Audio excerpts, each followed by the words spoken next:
Hello guys, Mr. Fluffy Pants here. Today guys, another review. And today I'm reviewing Loki episode 1 season 6, or the season finale, which is entitled For All Time Always, which we finally get some answers for Loki. This will contain spoilers. If you haven't seen it, go watch it real quick. But and also I did do reviews for all the other episodes, so also check that out. But yes, finally the season finale here for probably my favorite Disney Plus Marvel show so far.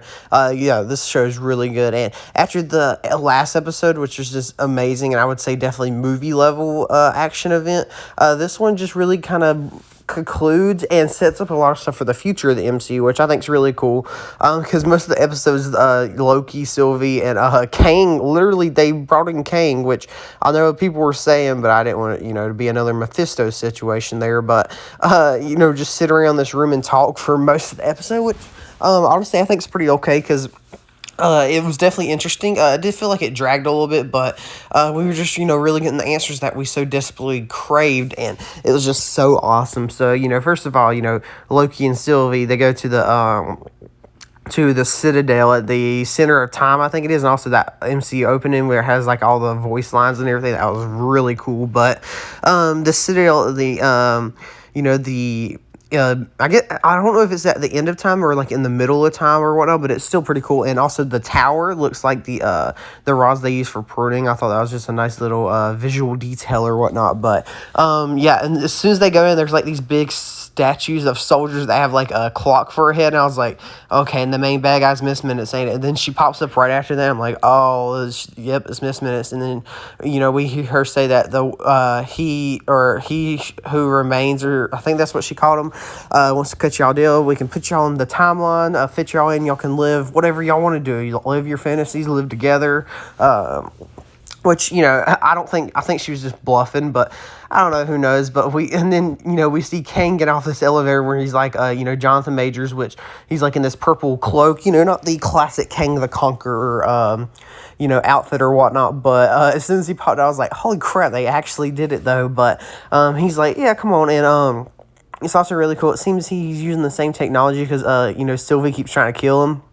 That the collars that the TVA uses, where you jump around, but he's already got it pre-programmed because he knows what will happen up until a certain point, so he's already got it like pre-programmed and all that. He shows like what he's all saying and all that, which I think is pretty cool, which kind of brings it back around to the TVA when they have you sign off like everything you ever said and that kind of stuff. But up to a certain point, he's like, yeah, I know everything that's going to happen or whatnot, but pretty much he explains that, he's been going by many names, a conqueror, which, obviously Kang the Conqueror, but pretty much he kind of gives his backstory with this cool little technology. It kind of reminds me of the Black Panther sand thing, or whatnot, the vibranium sand. But pretty much he was a scientist in the 31st century, and he discovered the multiverse, and other versions of him and the other multiverses also discovered at the same time. They started communicating with each other, sharing technology and all that.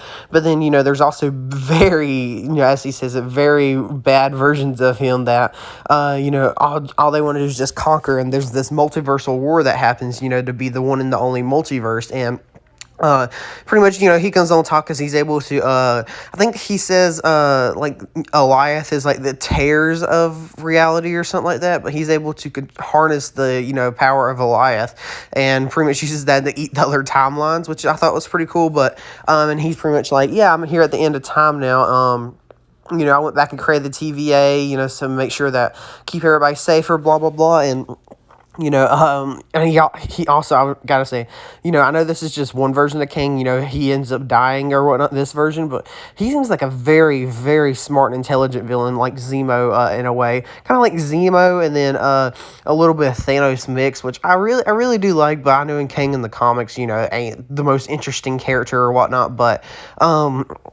he's pretty much he's like, yeah, I'm older than I look, and I'm really tired, but I was looking for a replacement, and, two Lokis come knocking on my door, so pretty much he's offering the chance, like, hey, I mean, y'all can run the TVA for me, y'all can be transparent about everything, but, you have to keep, doing it, or else the timelines are going to come through. And then he's like, or you can kill me, and then a bunch of bad versions of me is going to show up and, wreck everything that y'all know, or blah, blah, blah.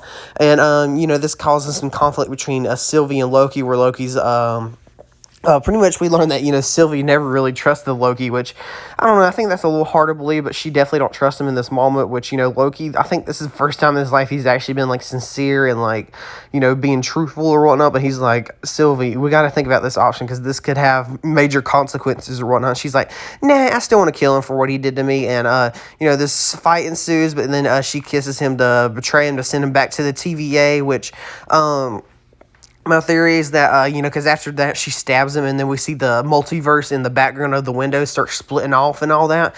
All I'm saying is that our version of Mobius and Hunter B20 or C20 or whatever it is, whatever her name is, B15 I think, or something like that.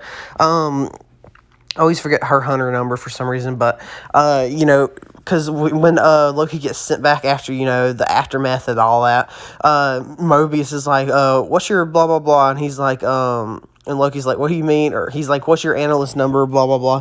And, then Mobius calls for some Minutemen to come down there and arrest him because, obviously, Loki got sent to an alternate timeline. So I'm guessing our version of Mobius and the Hunter are still in a different timeline. But I don't know. If they're not, that's a little weird that, they, that they just, their memory of all those events got erased or whatnot. But I don't know. And we also, see the origin of Ravonna Renslayer, which she was a teacher in 2018 or whatnot.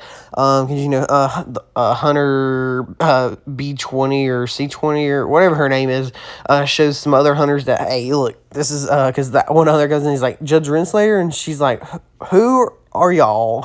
And, the hunter's like, yeah, see, told you.